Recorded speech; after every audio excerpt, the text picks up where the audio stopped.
Mga kaibigan, sa mapa ng mundo ay may isang maliit na teritoryo na kilala lamang ng iilang tao. Nasa gitna mismo ng South Atlantic Ocean, malayo sa modernong sibilisasyon, nakatago ang isang misteryosong mundo. Ang pangalan nito ay Tristan da Cunha. Mukhang isang maliit na tuldok lang ito sa unang tingin, ngunit ito ang pinakamalayong tirahan ng tao sa buong mundo. Hindi madaling makarating dito. Mula sa Cape Town, aabutin ng isang buong linggo ang direktang paglalayag. Kailangan mong ilagay ang buhay sa panganib at lumaban sa mabangis na alon ng Atlantiko bago mo marating ang baybayin nito.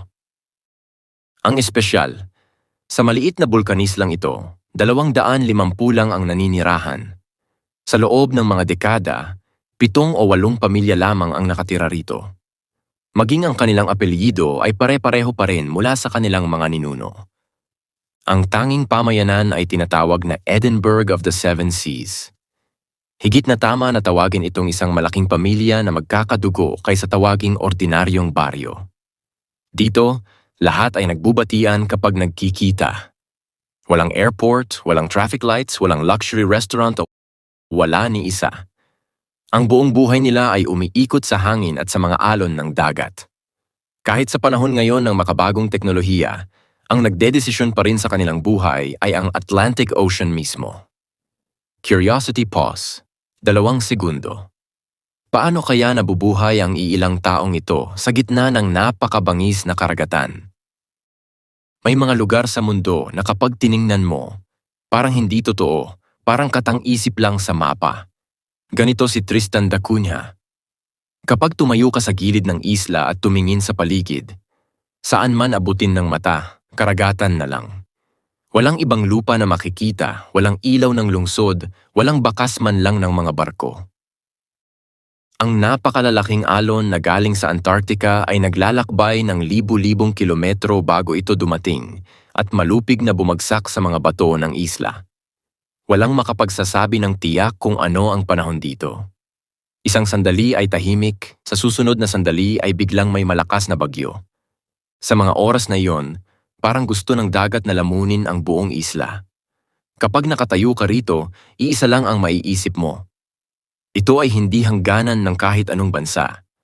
Ito ang huling hangganan ng mundo na maaabot ng tao.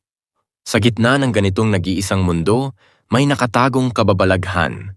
Ito ay isang napakalaking bundok na sumisibol mula sa ilalim ng dagat patungo sa langit. Tinatawag itong Queen Mary's Peak. Ito ay isang natutulog na bulkan. Sa totoo lang, ang buong isla ay nabuo sa ibabaw ng bundok na ito. Ito ay tumataas ng 2,000 metro mula sa kailaliman ng dagat. Ang nakikita natin ay ang maliit na taluktok lamang ng higanting bundok na ito. Mula sa malayo, ang hugis nito ay napakakaiba. Napaka-perpekto ng geometry na noong unang panahon, ang mga mandaragat ay akala nila ay hindi ito likha ng kalikasan kundi isang inukit na gusali ng tao. Kapag maganda ang panahon lamang nito, ipinapakita ng bundok ang buong kagandahan nito. Madalas itong nagtatago sa makakapal na ulap, ipinapakita lamang ang mga itim na bato sa ibaba at itinatago ang tunay na taas nito sa mundo. Ngunit sa likod ng kagandahang iyon ay may nakatagong nakakatakot na katotohanan. Ito ay hindi patay na bulkan. Ito ay sumabog na ng malakas noon, at hindi imposible na balang araw ay muling magising ito. Kasing kakaiba ng kalagayan ng heograpiya rito, mas kahanga-hanga pa ang pamumuhay ng mga tao. Tulad ng nabanggit na, ang pagdating pa lamang sa tanging baryo rito ay isang malaking pakikipagsapalaran. Walang shortcut kung may mangyari sa gitna ng paglalakbay. Kung palayain lamang ng panahon, saka lamang makakarating ang sino man dito. Ilang beses nang nakalapit ang mga barko sa baybayin, ngunit kailangan pa rin nilang umikot ng ilang araw hanggang tumahimik ang dagat. Ang pagbaba ng mga tao, gamot, at pagkain gamit ang maliliit na bangka ay mangyayari lamang kung kalooban ng kalikasan. Kapag dumating ang bagyo, wala nang ibang magagawa kundi hawakan ang buhay sa kamay habang naghihintay. Ang ganitong buhay na puno ng kondisyon ay lubusang nagbabago sa pag-iisip ng tao. Walang permanente rito, anumang oras, anumang bagay ay maaaring mangyari. Slight tone change. Feel good nature. Sa maliit na baryong ito na may ilang daang tao lamang, walang saysay ang salitang privacy. Hindi lang nila kilala ang isa't isa sa pangalan, kundi pati na ang mga kwento ng kanilang mga lolo at ninuno. Mga kalokohan noong bata pa, mga lumang away, mga ugnayang pamilya. Lahat ay bukas na parang libro. Sama-sama lumalaki ang mga bata, nag-aaral sa isang maliit na paaralan, at paglaki ay magkakasama sa pangingisda o pagsasaka. Ang pagkakaibigan ay unti-unting nagiging ugnayang pamilya. Kapag may away, hindi pwedeng umalis at iwan ang baryo. Dito mismo, sa gitna nila, kailangang ayusin. Dahil kapag may nahihirapan, buong baryo ang nahihirapan. Kapag masaya ang isa, buong baryo ang natutuwa.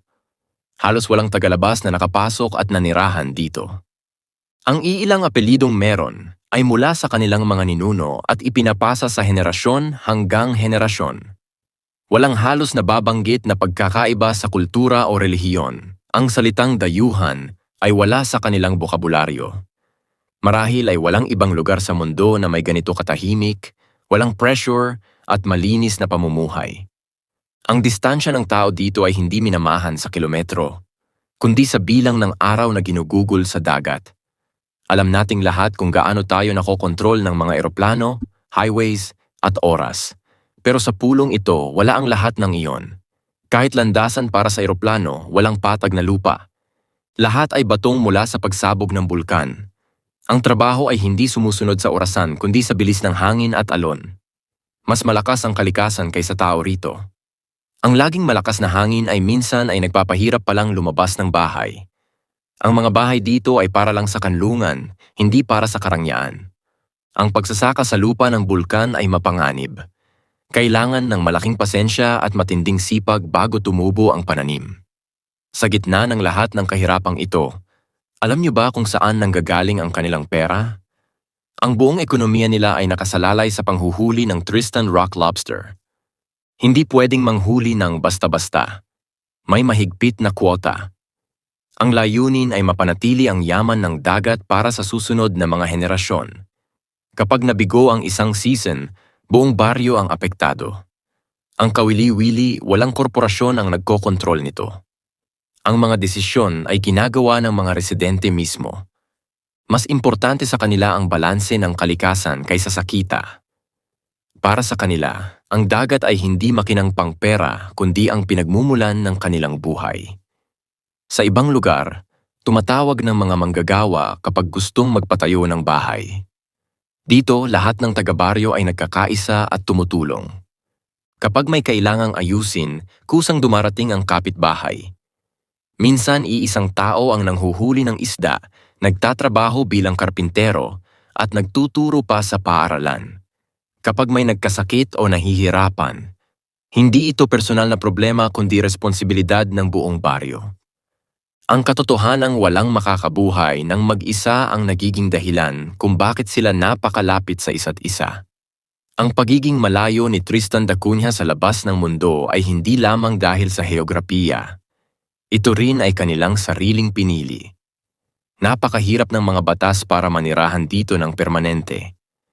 Tanging ang ipinanganak dito o ang nakapag-asawa ng lokal ang maaaring manatili habang buhay. Mga doktor, guro at mananaliksik ay pansamantala lamang. Ang mga restriksyong ito ay dahil sa lubhang limitadong yaman. Kapag tumaas ang populasyon, masisira ang magandang balanse na ito. Ang mahigpit na mga patakarang ito ang nagpoprotekta sa kanilang tradisyonal na pamumuhay hanggang ngayon. Music reaches a deeply emotional at mysterious peak. Ang pulong ito na nasa gitna ng South Atlantic Ocean. Mukhang payapa mula sa labas, ngunit puno ng misteryo sa loob. Kahit napakahirap makarating dito, ang buhay ng mga tao rito ay napakasimple. Kahit magkakasama silang lahat, may isang uri ng kalungkutan na hindi maipaliwanag na laging kasama nila. Ang nakatayong Queen Mary's Peak ay parang may itinatagong lihim. Ang dagat na nagbibigay buhay sa kanilang ekonomiya ay minsan din ang naghihiwalay sa kanila sa mundo at nagdudulot ng takot. Ang pinakamalaking aral na ibinibigay sa atin ni Tristan da Cunha ay iisa lamang. Kahit gaano kalayo sa mundo, Kahit walang modernong kaginhawaan, sa pamamagitan ng pagtitiwala, pagtutulungan, at malalim na pagkakaisa sa kalikasan, posibleng mabuhay ng maganda at puno ng kahulugan. Sila ang buhay na patunay nito,